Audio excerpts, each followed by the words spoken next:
இந்த தைப்பூசத்துக்கு வித்தியாசமா இந்த பனங்கிழங்கு ஹல்வா ட்ரை பண்ணி பாருங்க. இது ரொம்ப டேஸ்ட்டா இருக்கும். நாக்குல வச்சதும் கரைஞ்சிடும். ரொம்ப நெய்லாம் தேவையில்ல. பிகினர்ஸ் கூட இத ரொம்ப ஈஸியா ட்ரை பண்ணலாம். இதுக்கு இதெல்லாம் தான் தேவையான இன்கிரீடியன்ட். வீடியோ பிடிச்சிருந்தா லைக் பண்ணுங்க. சேனல மறக்காம சப்ஸ்கிரைப் பண்ணுங்க. பனங்கிழங்கு இந்த மாரி வேக வச்சு எடுத்துக்கங்க. இந்த மாரி ஃபர்ஸ்ட் வந்து இந்த தோல வந்து இப்படி எடுத்துடணும். இதுல ஒரு கவர் மாரி இருக்கும். அதையும் வந்து எடுத்துருங்க. இது வேக வச்சு கிடைக்குது. இல்ல நீங்களும் வாங்கி வேக வச்சுக்கலாம். அது உங்க விருப்பம்.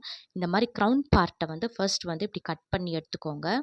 இப்போ இது சென்டர்ல கட் பண்ணி எடுத்துருங்க. இது நடுவுல பார்த்தீங்கன்னா, ஒரு ஸ்ட்ரா மாரி நீட்டா இருக்கும். அது நமக்கு தேவை கிடையாது. அத எடுத்துருங்க. இப்போ இத இப்படி உடைச்சிங்கனாலே இந்த அதில இருக்க தேவையில்லாத அந்த நாரு இதெல்லாமே வந்து வந்துரும். இது வந்து நீங்க கொஞ்சம் தடியான கிழங்கு வாங்கிக்கிட்டீங்க அப்படின்னா, உங்களுக்கு இதெல்லாம் கிளீன் பண்றதுக்கு ஈஸியா இருக்கும். கொஞ்சம் சின்னதா இருக்க நாரெல்லாம் இந்த மாரி கத்தி வச்சு கிளீன் பண்ணி எடுத்துக்கங்க. இத ஒரு மிக்ஸி ஜார்ல கட் பண்ணி சேர்த்து தேங்காய் பத்த 1 சேர்த்து நல்லா ஃபைன் பேஸ்ட்டா அரைச்சு எடுத்துக்குங்க.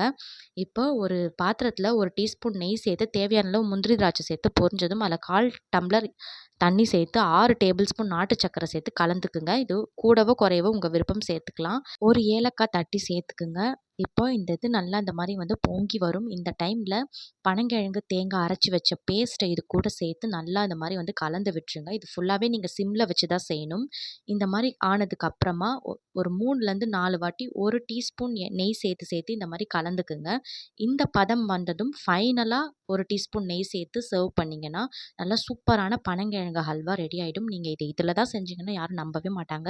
கண்டிப்பா இத ட்ரை பண்ணிட்டு எப்படி இருக்குன்னு உங்க கருத்துக்கள கமெண்ட்ஸ்ல சொல்லுங்க. சேனல மறக்காம சப்ஸ்கிரைப் பண்ணுங்க.